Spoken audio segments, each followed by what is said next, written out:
ચલો બાળકો, ફરી એકવાર આપી ગયા છે કંઈક નવું શોધવા માટે.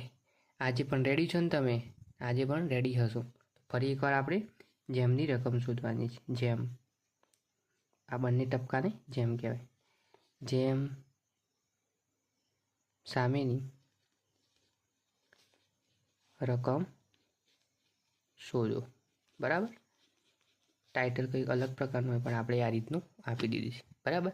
આપણે હવે પ્રશ્ન જોઈ લઈએ. તો પ્રશ્ન આ રીતનો છે. બરાબર. અહીંયા આપેલા છે 26/72. બરાબર.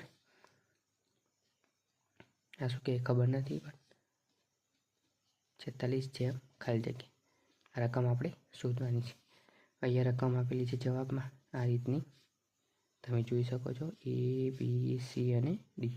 તો એમાં આપેલી છે 305, બીમાં આપેલી છે 245, આમાં આપેલી છે 144 અને આમાં આપેલી છે 575. હવે 26ને શું કર્યું હશે તો આપણો જવાબ આવ્યો હશે 72. તો આપણે જોઈ શકીએ છીએ. બરાબર. ફરી એકવાર મેદાનમાં આવી જઈએ આપણે. ફરી એકવાર તો આપણે એ વિચારીને ગણી જોયું હતું, મેં પ્રેક્ટિસ કરી જોઈ હતી. તેથી જવાબ આ રીતનો મળ્યો. તો આ બંને સંખ્યા છે તેનો સૌપ્રથમ તો આ ગુણાકાર કરીશું. બરાબર. તો એ આવ્યો જવાબ 12. હવે આ જ સંખ્યાનો આ સંખ્યા આવી એ સંખ્યાનો 6 સાથે ગુણાકાર કર્યો. કેટલા સાથે બાળકો ગુણાકાર કર્યો? તો 6 સંખ્યા સાથે ગુણાકાર કર્યો. તો 12 છક અહીંયા આવ્યો 72. તો 26/72 જવાબ આ મળી ગયો આપણને. એ જ રીતે આપણે 46નું શોધવાની. સેમ પેટર્ન, સેમ રીત અપનાવવાની. અને આટલી એકદમ સરળ રીતે તમને સમજાવી રહ્યો છું.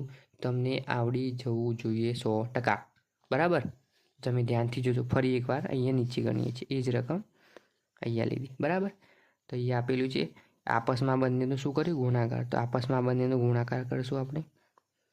તો 6 × 6, 6 × 2 = 12, 6 × 3 = 18 ને 6 × 4 = 24 થાય. બરાબર. અહીંયા કેટલા થાય બાળકો? 24. તો અહીંયા 24 લખાઈ ગયા.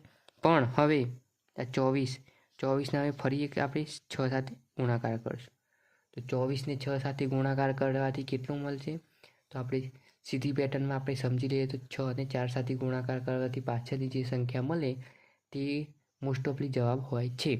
જો બીજી રકમ એક પ્રકારની આપેલી ન હોય તો આપણે એકવાર અંદાજો લગાવી દઈએ.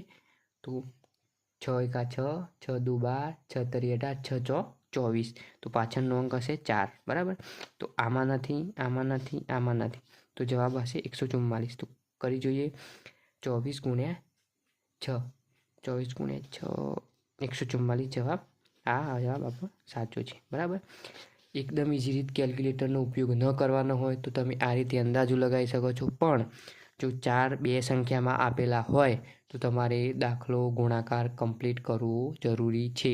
નહીં તો તમારો દાખલો અંદાજો લગાવવાથી ખોટું પણ પડી શકે છે. જેથી 2 માર્ક્સ માઇનસ થઈ શકે છે કે આ દાખલાનું માર્ક્સ માઇનસ થઈ શકે છે. અને 1 માર્ક્સની કિંમત તમે સારી રીતે સમજી રહ્યા છો. આવા જ વિડીયો જોઈને તમે 1 માર્ક્સ કલેક્ટ કરી રહ્યા છો. તો ખોટી ઉતાવળ કરવી નહીં અને શાંતિપૂર્વક દાખલો ગણો. તો અહીંયા એક જ રકમ છે તે 144 જવાબ આપણો સાચો જવાબ છે. તો 26/72 સામે 46 જવાબ મળશે આપણને 144. કેટલો મળશે બાળકો? 144. તો આ જ રીતે તમે સરળ રીતે દાખલો ગણી શકો છો અને શાંતિપૂર્વક તેને સમજી શકો છો. આવા જ સરળ દાખલા તમને આ ચેનલ પર મળી જશે. તમે આ ચેનલને વિઝિટ કરો, ફોલો કરો, સબસ્ક્રાઈબ કરો અને બધા વિડીયોને જરૂરથી લાઈક આપજો. ફરી આવો જ દાખલો લઈ જેમવાળો નેક્સ્ટ વિડીયોમાં મળશું. સારી એવી રકમ લઈને સારું એવું સરળ રીતે તમને સમજણ પડે તે રીતે શીખવાડશું. ત્યાં સુધી આપણે વિદાય લઈએ. ફરી એકવાર મળીશું નેક્સ્ટ વિડીયોમાં. પણ આ વિડીયોને ગમ્યો હોય તો જરૂરથી લાઈક આપતા જજો અને શેર તમારા મિત્રો સાથે જરૂર કરજો. ત્યાં સુધી બાય બાય. ફરી આપણે એકવાર મળીશું નેક્સ્ટ વિડીયોમાં.